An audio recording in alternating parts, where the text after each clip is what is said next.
वीर तुम बढ़े चलो। इस कविता के माध्यम से कवि श्री द्वारिका प्रसाद महेश्वरी देश के प्रति बच्चों में देशभक्ति की भावना भरना चाहते हैं। इस गीत के माध्यम से कवि बताते हैं कि जीवन में कितनी भी बाधाएं क्यों ना आए, हमें अपने देश के मान सम्मान की रक्षा के लिए कभी घबराना नहीं चाहिए तथा राष्ट्र के प्रति अपने कर्तव्य का पालन करना चाहिए। वीर तुम बढ़े चलो कविता का पहला प्रश्न है, कवि वीर कहकर किसे संबोधित करते हैं? कवि वीर कहकर देश के बच्चों को संबोधित करते हैं।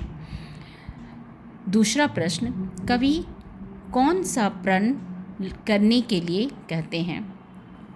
कवि बच्चों से मातृभूमि के लिए ध्वज लेकर आगे बढ़ने का प्रण करने के लिए कहते हैं। वीर तुम बढ़े चलो कविता से हमें क्या प्रेरणा मिलती है? इस कविता से हमें यह प्रेरणा मिलती है कि जीवन में कितनी ही बाधाएं क्यों न आए, हमें अपने लक्ष्य पर एकाग्रचित होकर डटे रहना चाहिए।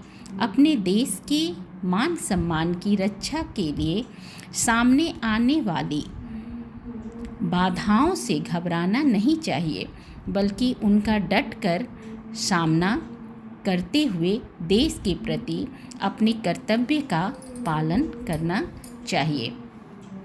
चौथा प्रश्न है, अन्य भूमि से भरा वारी भूमि से भरा यत्न कर निकाल लो, रत्न भर निकाल लो। वीर तुम बढ़े चलो, धीर तुम बढ़े चलो। इस पंक्ति के माध्यम से कवि कहते हैं कि इस भारत भूमि में अन्न भरा हुआ है और जल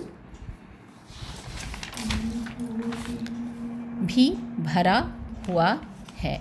वीरों प्रयत्न करो और इस पावन भूमि से अन्न और रत्न प्राप्त करो, देश को समृद्ध बनाओ और अपने लक्ष्य प्राप्ति की ओर बढ़ो।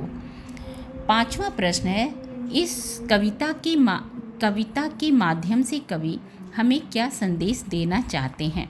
इस कविता के माध्यम से कवि हमें एक वीर योद्धा की भांति जीवन पथ पर बिना किसी भय के आगे बढ़ने का संदेश देना चाहते हैं। अगर हमें जीवन में सफल होना है तो हमें निडर होकर अपने लक्ष्य को एकाग्र मन से प्राप्त करने का प्रयत्न करते रहना चाहिए। Thank you.